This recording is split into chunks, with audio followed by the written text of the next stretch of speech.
আসসালামু আলাইকুম। আজকে আমি আপনাদের কাছে দুটি বিষয় ক্লিয়ার করব।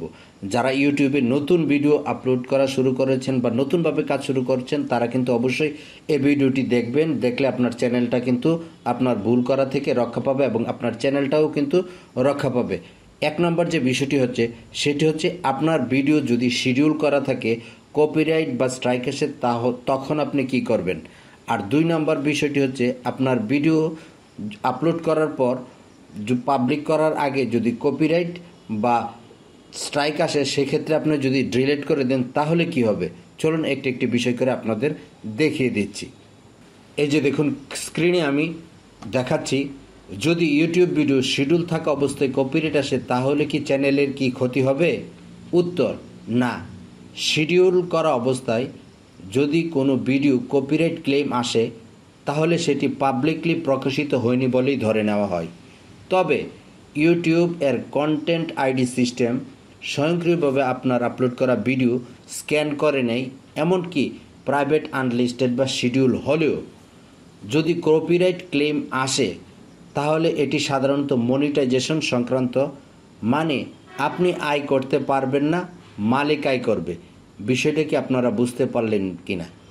যদি আপনার ভিডিওতে কপিরাইট ক্লেম আসে শিডিউল থাকা অবস্থায় বা পাবলিকলি হলেও, সেক্ষেত্রে আপনি ওই ভিডিও থেকে ইনকাম করতে পারবেন না। ওই ভিডিওর মালিক যে সে আয় করবে, তার কাছে টাকাটা জমা হবে, কিন্তু এতে স্ট্রাইক না আসলে আপনার চ্যানেলের কোনো ক্ষতি হবে না। এ বিষয়টা পরিষ্কার আমি আবার করি, কপিরাইট ক্লেম আসলে আপনি চ্যানেলের কোনো ক্ষতি হবে না, শুধু রেভিনিউটা অন্য আরেকজনের কাছে চলে যাবে। যদি স্ট্রাইক না আসে কোনো ক্ষতি হবে না।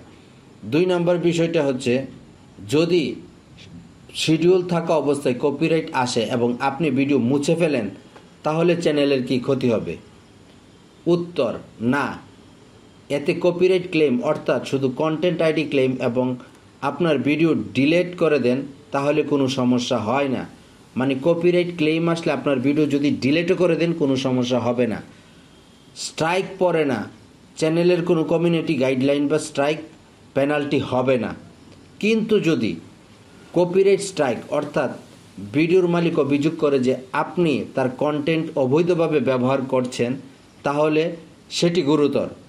কিন্তু এক্ষেত্রে আপনি যদি ভিডিও ডিলিট করে দেন স্ট্রাইক থেকে বাঁচা যায় না।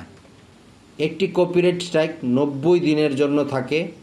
3টি স্ট্রাইক হলে আপনার চ্যানেল পার্মানেন্টলি ডিলিট হয়ে যাবে।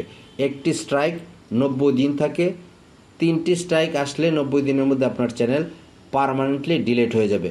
তো এখন আমরা বুঝতে পারলাম কপিরাইট যদি আপনার চ্যানেলে আসে সেক্ষেত্রে আপনার যদি ভিডিওটা ডিলিট করে দেন তাহলে কিন্তু আপনার চ্যানেলের আর রক্ষা নেই, আপনার চ্যানেলটা কিন্তু হারিয়ে যেতে পারে। আর কপিরাইট ক্লেম আসলে আপনি ভিডিও ডিলিট করতে পারবেন, ইচ্ছা করলে চ্যানেলে রাখতেও পারবেন। শুধু মনে রাখবেন কপিরাইট স্ট্রাইক যদি আসে সেক্ষেত্রে আপনি কিছুই করতে পারবেন না, ডিলিট করলে আরও সমস্যা হবে। তো এখন সারসংক্ষেপে আমরা যদি দেখি, শিডিউল ভিডিওতে ক্লেম কোনো ক্ষতি হয় না, আয় করতে পারবেন। যদি স্ট্রাইক হয় তবে চ্যানেলের জন্য ঝুঁকিপূর্ণ। আরেকটি বিষয়, শিডিউল ভিডিও ডিলিট করা, ক্লেম থাকলে কোনো সমস্যা হয় না, যদি স্ট্রাইক পড়ে তবে ডিলিট করলে রক্ষা নেই। মোট কথা আপনার এই বিষয়টা জানতে হবে, শিডিউল ভিডিওতে যদি ক্লেম আসে, কপিরাইট ক্লেম আসে তাহলে ডিলিট করলে সমস্যা নাই, চ্যানেলে রাখলেও সমস্যা নাই।